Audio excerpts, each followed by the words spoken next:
So I'm going to read, I haven't done this before. I've read the occasional poem from this cluster, this section, and I haven't read these 9 poems all together.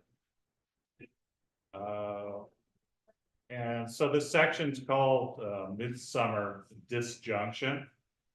And these poems juxtapose urban gardening, life in Ottawa during the first summer under COVID, and then some of my struggles with Crohn's.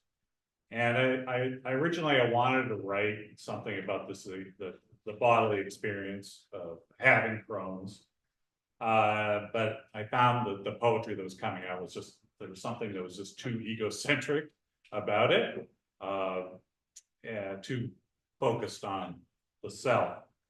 So I found later on, but that by interjecting some of the communal experiences that we all experienced during COVID, and then the life and death struggles of the animals and plants in my garden, led to an opening that I could talk about this material.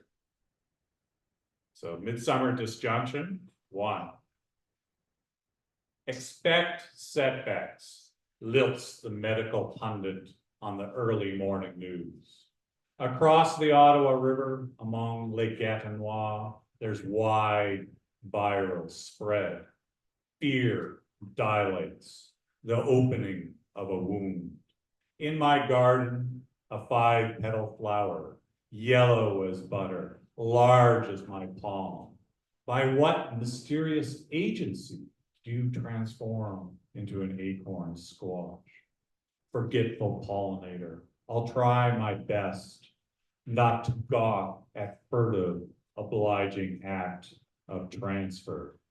With this flare, my body sweats out fever, overreacts, subverts the deep-set ache of immunological misfiring, cascades of natural killer cells and cytotoxic T cells, the open perineal gash of fistula weeps, draining the filth and flux of my bodily toxin.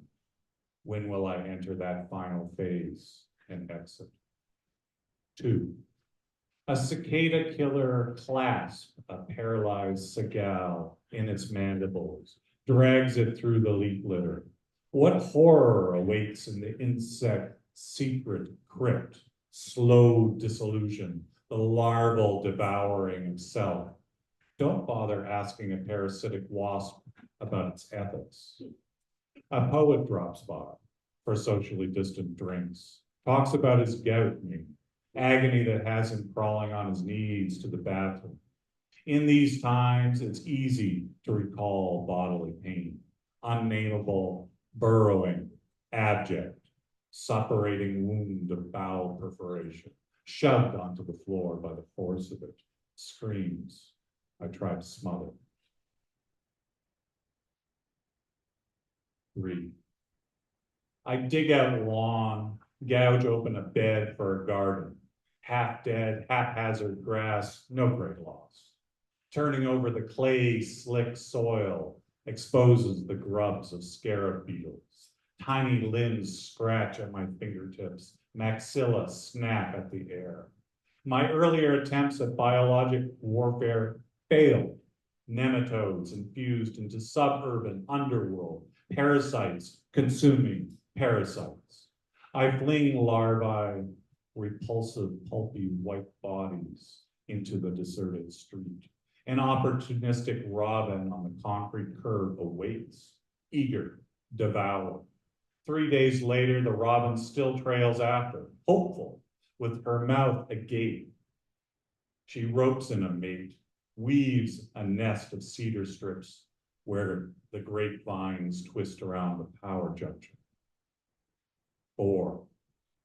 In the morning, I totter outside, weed the garden. It's a grind to dig, loosen, extirpate tenacious roots. Creeping Jenny, creeping Charlie, Virginia creeper, self-seeding violet, stinging nettle, wild mustard. Infiltrate, push outward, subvert, Pernicious weeds propagate in direct proportion to my uprooting force. Am I growing vegetables, tending flower beds, or simply feeding this yawning maw of compost?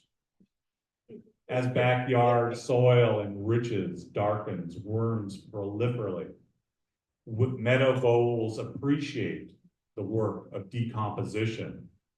Later on, I'll chronicle brute measures of inflammation, leakage, and decay, indignities I keep, even from my wife. 5. Once each month, a nurse jabs a hypo into me, flushes 10 grand into my veins. Today she rushes, trembling, voice fluting with fear. Has my body become a vector of viral contagion, despair, death? The shot burns, injection site swells, muscles stiffen. Somehow I've become a man with golden limbs, 24-karat accretion of big pharma's novel biologics. Angry neighbors, irritable at lockdowns and forced intimacy, squawk at each other in Ottawa Valley patois. Honeybees, sweat bees, bumblebees swarm, dye balm the mounds of lavender. Come autumn, these same bees will cling to our door for warmth. 6.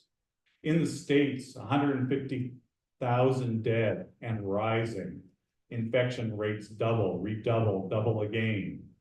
Newspapers prophesize apocalypse. We enter red phase restrictions, shop for elderly in-laws. Shut in behind plate glass, they await their rations. In the grocery, everyone's jittery, on edge, alarmed.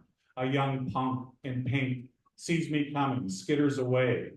The garden plants, off kilter, not well at all.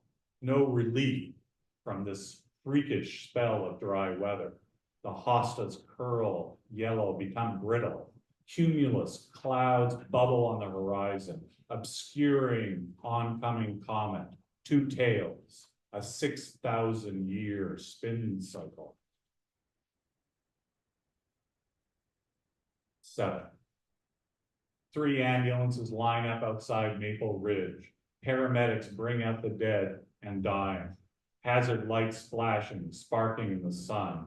The pumpkin continues its unabated spread, shoots out tendrils and vines as it colonizes the domain of more pliant plants.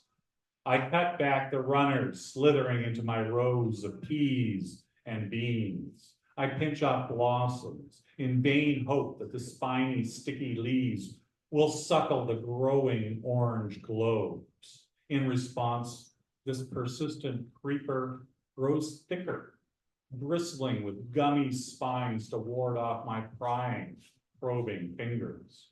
You'd be surprised how much it resists my touch. 8.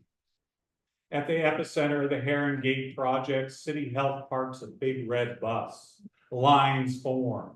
Filipino, Sudanese, and Syrian women who work the elder care and hospice wards are getting sick, taking home the virus, taking home the crown of corona. Choke cherries hang in big red clusters outside our kitchen window. In a week, they'll turn purple. Be ready for jelly, but not for us. For blackbirds gather these bird berries first, their timing unerring. I'll admit, it terrifies me. At Grasshopper Park, hammered by abdominal cramps, I try not to void myself. I find cover in the vagrants' camp cut into the wooded hill. Bird cherries hang there too, in big red clusters. 9. Living ampersand, the long, sinuous lowercase of snake, curls inside my shadow, slipping low towards me. In the willow's shade, it seeks out the little peepers, the chirping, fleeing peepers.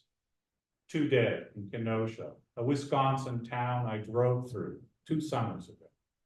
On TV, mass protests and vigilante murder.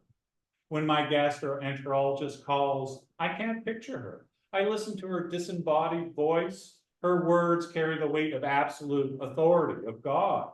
If she were here, she'd witness my fistula delta break into its 8 corrosive, caustic drains?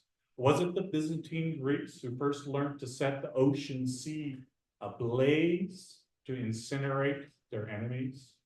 Yes, that's how you grind down a stone, a self. All it takes is running water, fire, and time. That's that section. All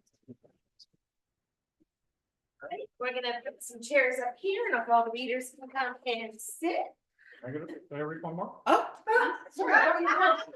That's a section. I want to read one more poem. Yes. And originally I was going to read the 30, but I was going to read this very sweet poem about going with my daughter to a community pool. But Alex and Vincent went into the dirty zone, so I feel like I got to read the dirty. Please. Yeah. I haven't read this in a public ever. Bear with me. It's Chaucer. Okay, Crick song. What a night, what calling out, what coming and going, what maypole playing, what license, what longing, what liberty, what roistering bowsing, what Roman and goatish braying, what apish swaying, what lips and rigid runnels, what easing slick, dripping hole to hole, what digging, rooting, rutting, and leaping, what showers, what unstaunched and wanton flow, what spendings and drippings and oozings, what salty and shady tears, what drizzle and glazing, what blushing and blessing and swears, what ways to sharpen days and sing each other.